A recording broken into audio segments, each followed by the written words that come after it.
Hello friends, welcome to Trident chef. இந்த வீடியோவில் நம்ம ரொம்ப டேஸ்டியாக நல்ல ஸ்பைஸியாக கிறிஸ்பியான சோயா 65 எப்படி செய்கிறதுன்னு பார்க்கலாம் வாங்க. இது செய்கிறதுக்கு நான் 100 கிராம் மீல் மேக்கர் எடுத்து வச்சுருக்கிறேன். ரொம்ப பெருசும் இல்லாமல் ரொம்ப சின்னதாகவும் இல்லாமல் மீடியம் சைஸில் இதே போல் எடுத்து வச்சுருக்கிறேன். ஃபஸ்ட் நம்ம இதை லைட்டாக வேக வச்சிடலாம். அதுக்கு நான் ஸ்டவ்வில் தண்ணீர் வச்சு இதை நல்லா கொதிக்க வச்சு வச்சுருக்கிறேன். இதில் நம்ம எடுத்து வச்சுருக்கிற மீல் மேக்கரை சேர்க்குறேன். நம்ம நார்மலாக ஹாட் வாட்டர் சேர்த்து மீல் மேக்கரை ஊற வைக்கிறத விட இதே போல் நம்ம கொதிக்கிற தண்ணியில் போட்டு ஒரு 2 மினிட்ஸ் நம்ம இதை கொதிக்க வச்சோம் அப்படின்னா மீல் மேக்கர் நல்லா சாஃப்டாக வந்துடும். இதில் நான் 1/2 டீஸ்பூன் அளவு உப்பு சேர்க்குறேன்.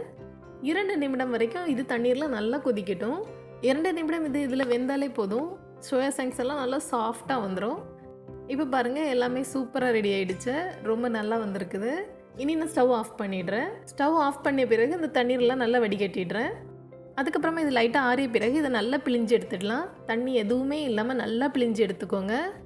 பாருங்கள், மீல் மேக்கரில் தண்ணீர் எதுவுமே இல்லாமல் நல்லா பிழிஞ்சு எடுத்து வச்சுருக்கிறேன். இனி நம்ம இதில் மசாலா எல்லாம் சேர்த்துடலாம். 2 டீஸ்பூன் மிளகாய்த்தூள். இது கொஞ்சம் ஸ்பைஸியாக இருக்கும். உங்களுக்கு கொஞ்சம் காரம் கம்மியாக போதும் அப்படின்னா 1/2 டீஸ்பூன் அளவு மிளகாய்த்தூள் சேர்த்தா போதும்.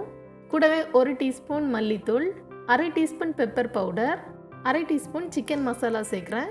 சிக்கன் மசாலாவுக்கு பதிலாக மட்டன் மசாலா இல்லைனா கரம் மசாலா சேர்த்தாலுமே டேஸ்ட் நல்லாயிருக்கும். 1/4 டீஸ்பூன் மஞ்சள் தூள், 1 டேபிள் ஸ்பூன் அளவு இஞ்சி பூண்டு பேஸ்ட், 2 டீஸ்பூன் கார்ன்ஃப்ளோர், 1 டீஸ்பூன் மைதா. இதுக்கு தேவையான அளவு உப்பு சேர்த்துக்கிறேன். கூடவே 2 டேபிள் ஸ்பூன் அளவு தண்ணீர் சேர்க்குறேன். எல்லாத்தையும் சேர்த்து நல்லா மிக்ஸ் பண்ணி விடுறேன். உங்களுக்கு கார்ன்ஃப்ளோர் இல்லைனா மைதா எக்ஸ்ட்ரா வேணும் அப்படின்னா ஆட் பண்ணிக்கோங்க. இந்த மசாலா எல்லாம் மீல் மேக்கரில் கோட் ஆகுறது வரைக்கும் இது நல்லா மிக்ஸ் பண்ணி விடுறேன். இப்போ பாருங்கள், மசாலா எல்லாமே நல்லா மிக்ஸ் பண்ணி வச்சாச்சு. அடுத்து இது 15 நிமிடம் இருக்கட்டும். அப்போ தான் மசாலாலாம் மீல் மேக்கரில் ஊறி போய் ஃப்ரை பண்ணி சாப்பிட்றதுக்கு ரொம்ப டேஸ்ட்டாக இருக்கும். 15 நிமிடத்துக்கு அப்புறமா மீல் மேக்கர்லாம் மசாலாலாம் நல்லா ஊறிடுச்சு.